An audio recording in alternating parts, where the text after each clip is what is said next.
Now, business news, and as we told you earlier, the protests that have rocked China have begun to ebb, but the economic damage may take months to become apparent. But one thing is sure, Western companies will suffer, as well as those based in China. Apple relies heavily on subcontractors based in the Middle Kingdom, while the world's biggest car makers have long depended on sales to a growing class of Chinese drivers.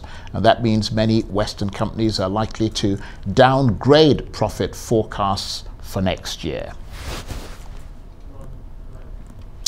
Well, for more on this and the other business news of the day, let's cross over and speak to the Arise business correspondent, Laurie Laird, who is, of course, in London. Good to see you, Laurie. The Chinese protests have dissipated, but Western companies still counting the cost. Who is the most exposed?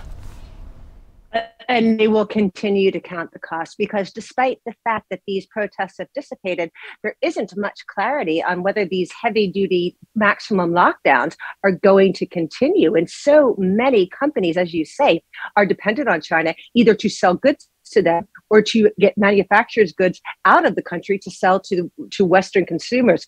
Far and away, the biggest exposed company is Apple. No doubt about this, Charles, on both sides of that equation.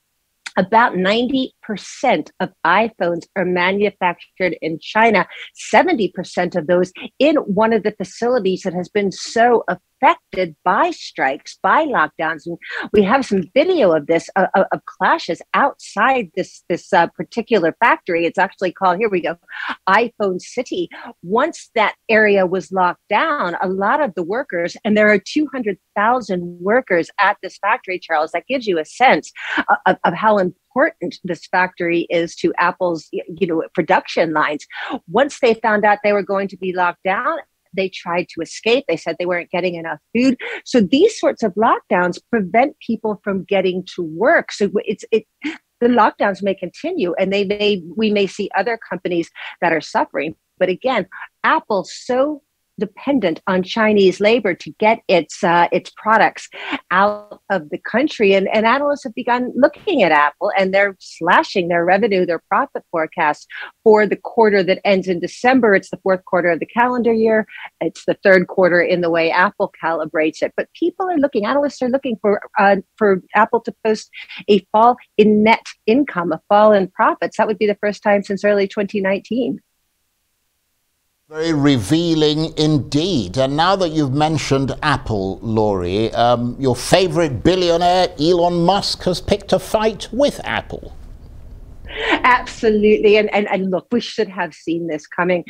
Elon Musk is very angry with Apple, as you said earlier, for pulling its advertising from Twitter. Now, I don't know why he singled out Apple here, because so many other companies have pulled their advertising from Twitter. And in some of the criticism that Elon Musk has of Apple, in that Apple has very little transparency on when someone downloads an app from its Apple store, how those revenues are split amongst the developer of the app and Apple itself. So a lot of companies are very cross with Apple right now about that sort of allocation of revenue. So Twitter and Elon Musk have a couple of allies there. But as for this advertising on Twitter, so many advertisers are walking away from Twitter. They're not saying we're done with you altogether, but they're saying we are not going to put any more dollars into advertising on Twitter until we have some degree of clarity on what this product is going to look like.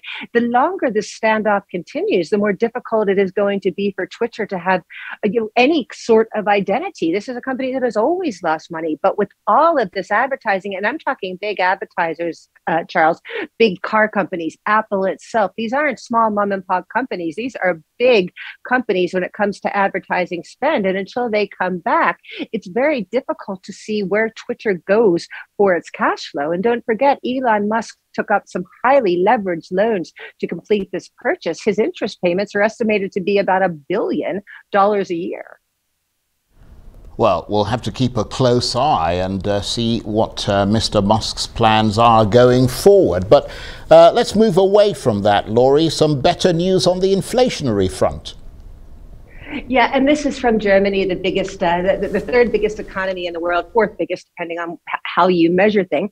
certainly the biggest economy in Europe, inflation fell from 10.4% in October to 10% in November. And Charles, I never thought, say, a year ago that you and I would be having a conversation and we were talking about a fall in inflation to an annual rate of 10% being good news, particularly in Germany, which is a country that has battled with hyperinflation and is very sensitive to rising prices. But this is, in theory, very, very good news. And I think it's not good news. The absolute number is not what people are looking at right now, this 10% rise in prices.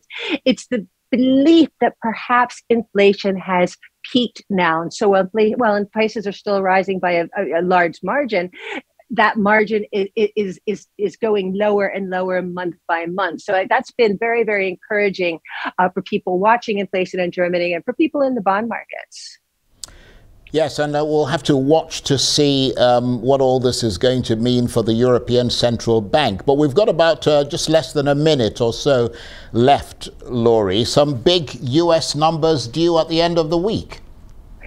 Absolutely. And we would have spoken of these numbers yesterday, Charles, but the U.S. traders yesterday were so consumed with what was happening in China.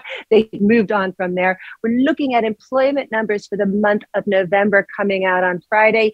This is a number, honestly, you tend to see trading almost cease. Very, very quiet. People don't take big positions ahead of these release of these numbers. They set the tone for the following month. And it simply tells us what the unemployment rate is, how many jobs were created. But because people are wondering whether the Federal Reserve is ready to diminish the size of interest rate hikes, this number has even more importance than it usually does. And we'll talk about this through the week and particularly on Friday.